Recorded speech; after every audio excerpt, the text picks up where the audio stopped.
हम लोग बड़भागी हैं जो हमारे क्षेत्र में ये दिव्य अनुष्ठान हो रहा है। पूज्य संत बहादुर गिरी जी महाराज की ये तपोस्थली है, बहुत बड़ा महत्व है। एकता जो लोग भी बैठे सबको बहुत बधाई शुभकामनाएं हैं। आपसे यही प्रार्थना करूंगा, जब भी ऐसे धार्मिक अनुष्ठान अपने क्षेत्र में हो, कहीं भी हो, कितना ही कोई काम पड़ा हो, लेकिन ऐसे अनुष्ठान का जब अवसर आए, निमंत्रण नहीं भी आवे, तो ऐसे अनुष्ठान में आगे जाकर भाग लेना, ये हमारे धर्म की, संस्कृति की परंपराएं हैं।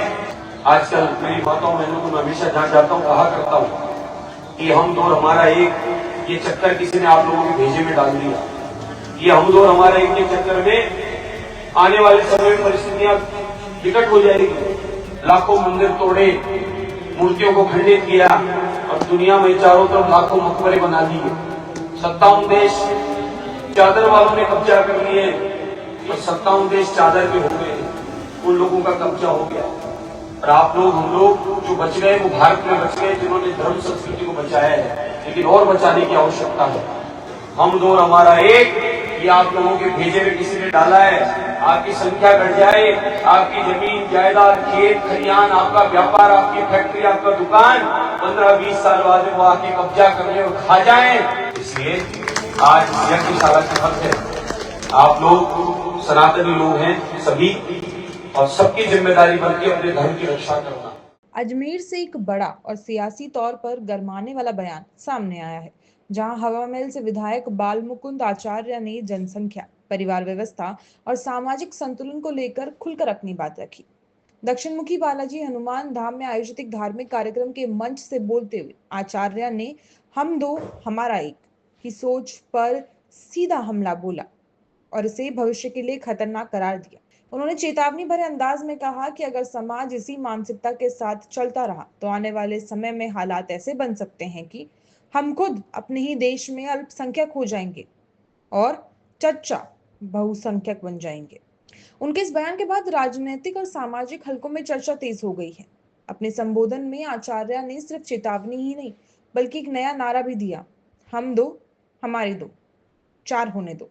उन्होंने कहा कि परिवार का बड़ा होना सिर्फ संख्या बढ़ाने का मामला नहीं, बल्कि ये सामाजिक संरचना और सांस्कृतिक मजबूती से जुड़ा हुआ मुद्दा है।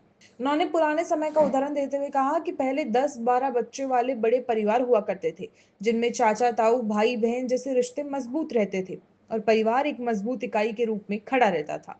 आचार्य ने सवाल उठाया कि अगर एक ही बच्चा होगा और वे पढ़ाई या नौकरी के लिए बाहर चला जाएगा, तो बुजुर्ग माता पिता की देखभाल कौन करेगा? जनसंख्या बढ़ने से बेरोजगारी और संसाधनों पर दबाव के तर्कों का खारिज करते हुए उन्होंने चीन का उदाहरण दिया।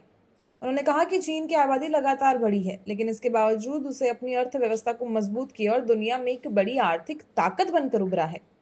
इसी संदर्भ में उन्होंने नरेंद्र मोदी के नेतृत्व का भी जिक्र करते हुए कहा कि भारत भी आत्मनिर्भर बनने की दिशा में आगे बढ़ रहा है, लेकिन इसके लिए समाज को भी मजबूत और एक तरीके से कहा जाए अपनी सोच बदलनी होगी और परिवार को मजबूत बनाना होगा।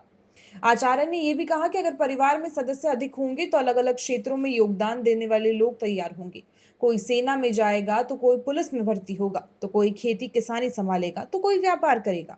उन्होंने ये भी जोड़ा कि बड़े परिवारों से ऐसे ही लोग निकलते हैं जो राष्ट्र और संस्कृति की सेवा में अपना योगदान देते हैं। कार्यक्रम के दौरान उन्होंने युवाओं को एक अहम संदेश देते हुए कहा कि सिर्फ सरकारी नौकरी के पीछे भागना ही समाधान नहीं है। युवाओं को जॉब सीकर नहीं बल्कि जॉब प्रोवाइडर बनने की दिशा में सोचना चाहिए, ताकि वे खुद के साथ साथ दूसरों को भी रोजगार दे सकें। अपने संबोधन के अंत में उन्होंने समाज को एकता, आत्मनिर्भरता और सांस्कृतिक जिम्मेदारी का संदेश दिया। फिलहाल उनके इस बयान ने जनसंख्या नीति, सामाजिक संतुलन और राजनीतिक बयानबाजी को लेकर एक नई बहस छेड़ दी है, जिस पर आने वाले दिनों में सियासत और समाज दोनों में प्रतिक्रियाएं देखने को मिल सकती हैं। हम लोग बड़भागी हैं जो हमारे क्षेत्र में ये दिव्य अनुष्ठान हो रहा है। पूज्य संत बहादुर गिरी जी महाराज की ये तपोस्थली है और राजूदास जी पे कृपा है कि वो लोग निरंतर देवताओं की, संतों की आराधना कर रहे हैं और संतों की आराधना से क्षेत्र में भक्तों पर काम सिद्ध हो रहे, उनको इस क्षेत्र में इस स्थान पर आने से उनकी कामनाएं पूरी हो रही है, जिसका फल स्वरूप समय समय पर उन देवताओं को पुष्ट करने के लिए ऐसे आयोजन की आवश्यकता है। ऐसे आयोजन होते रहते हैं, देवता पुष्ट रहते हैं, देवताओं की भी तलवार पे धार रखती रहती है। ये वैदिक विद्वान ये मंत्रों से, वेद की ऋचाओं से, ये भगवान के आह्वान से उनको जागृत करते हैं और उस जागृत भगवान उस क्षेत्र के लोगों के अनुभवों को हम सिद्ध करते हैं। इसलिए बहुत बड़ा महत्व इस एकता जो लोग भी बैठे हैं, सबको बहुत बधाई, शुभकामनाएं हैं। आपसे यही प्रार्थना करूंगा, जब भी ऐसे धार्मिक अनुष्ठान अपने क्षेत्र में हो, कहीं भी हो, कितना ही कोई काम पड़ा हो, लेकिन ऐसे अनुष्ठान का जब अवसर आए, निमंत्रण नहीं भी आवे, तो ऐसे अनुष्ठान में आगे जाकर भाग लेना। ये हमारे धर्म की, संस्कृति की परंपराएं हैं, इसमें नूटे की जरूरत नहीं है। नूता तो जीवन में सोचना कि जीवन जाऊं कौन जाऊं, लाडू खाऊं कौन खाऊं, जीवन में सोचो तो नूता की बात करो। लेकिन धर्म का काम हो, भगवान का काम हो, तो ये आप आगे बढ़ के जाना। और समाचार नहीं भी आया है तो आपकी जो श्रद्धा है, जाके कहना कि भाई किलो 2 किलो मारो भी लगा जी भाई, सर बढ़िया काम करते। 12 लाखों मंदिर तोड़े, मूर्तियों को खंडित किया और दुनिया में चारों तरफ लाखों मकबरे बना दिए। 57 देश चादर वालों ने कब्जा कर लिए, 110 देश फादर वालों ने कब्जा कर लिए। जो पूरी दुनिया में जहां धर्म संस्कृति होती थी, पूरी दुनिया में सनातन था, आज वहां 110 देश फादर के हो गए हैं और 57 देश चादर के हो गए हैं। उन लोगों का कब्जा हो गया और आप लोग, हम लोग जो बच गए वो भारत में बच गए, जिन्होंने धर्म संस्कृति को बचाया है। लेकिन और बचाने की आवश्यकता है। आजकल मेरी माताओं बहनों को मैं हमेशा जहां जाता हूं कहा करता हूं कि हम दो हमारा एक, ये चक्कर किसी ने आप लोगों के भेजे में डाल दिया। ये हम दो हमारा एक के चक्कर में आने वाले समय में परिस्थितियां विकट हो जाएगी। क्यों? कि चच्चा के तो 4 बेगों पर 36 हो गए, पूछ रहेगी और रह जाए 8 वो लागे और दूसरों तैयार, 8 वो लागे और दूसरों तैयार। और थाके का यो हो, थाके मोगरी जमीन पड़ी, बढ़िया फसला हुआ है और पूर्वज बढ़िया खूब देगा दादा बाबा, खेल भी खेलोगा, खा लोगा, पतों का ही होगा। एक ही बोल से नाने, एक ही बोल से, एक का ही करो। वो कमावा जाओ लो, खेती संभालो लो, रिश्तेदारी निभाओ लो, बहन बेटी के जाओ लो, काई कर लो, एक विचारो पावड़ो जाओ लो और कमावा 12 चल गो तो रानी डंडा बंडे लटाओ ही फंसा। बुढ़ापा में दवाएं भी करस दो, खाने कोई दवाएं बुंदो लो, बुढ़ापा पुष्प बुंदाओ लो, घोड़ा का तेल कोई बुंद लगाओ लो, बाढ़ त्योहार बुंदाओ लो, एक काई कर लो, एक मर्जी से जिए लो और 2-4 होला, एक खेती संभालो लो, एक मंडी जाओ लो, एक कोई व्यापार संभालो लो, एक कोई रिश्तेदारी निभाओ लो, एक पुलिस में जाओ लो, एक फौज में जाओ लो, कोई एक ज्ञान को विद्वान बना लो, कोई देश धर्म संस्कृति के काम कर लो, आरएसएस को स्वयं से बढ़ लो। लेकिन वो एक बच्चों का ही हम दो हमारा एक, ये आप लोगों के भेजे में किसी ने डाला है। आपकी संख्या घट जाए, आपकी जमीन जायदाद, खेत खलियान, आपका व्यापार, आपकी फैक्ट्री, आपका दुकान 15-20 साल बाद वो आके कब्जा कर ले और खा जाए, इसके लिए उन्होंने षड्यंत्र रच दिया कि हम दो हमारा एक, इससे निकलो बाहर।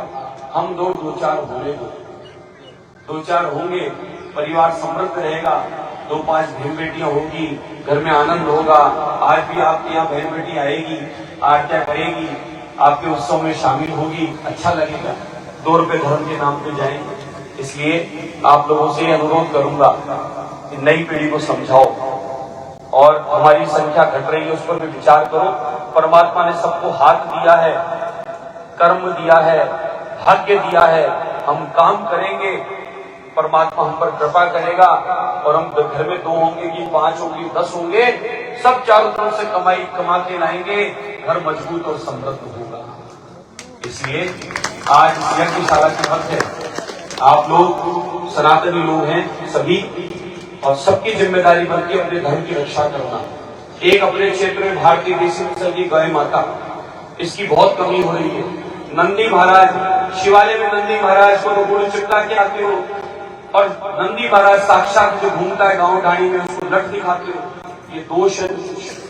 नंदी की भी सेवा हो, गौ की भी सेवा हो, भारतीय देसी नस्ल की गौ माता हर घर में होनी चाहिए। दूध देवे या न देवे, लेकिन भारतीय देसी नस्ल की गौ माता खेत में होनी चाहिए, ताकि हमारे घर में पितरों की कृपा रहे, कुलदेवी की कृपा रहे, घर में सुख शांति समृद्ध रहे और 33 कोटि देवता उस गाय में विराजमान है, उनकी कृपा रहे।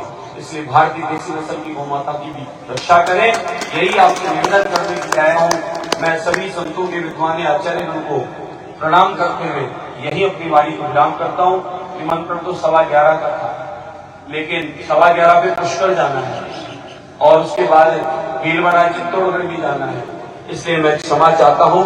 पूर्व में आ गया और सभी संतों का, विद्वानों का आशीर्वाद ले लिया और ठाकुर जी की कृपा इसी प्रकार से हम पे बरसे, यही प्रार्थना श्री दक्षिण मुखी बालाजी हाथोस धाम के चरणों में करता हूँ।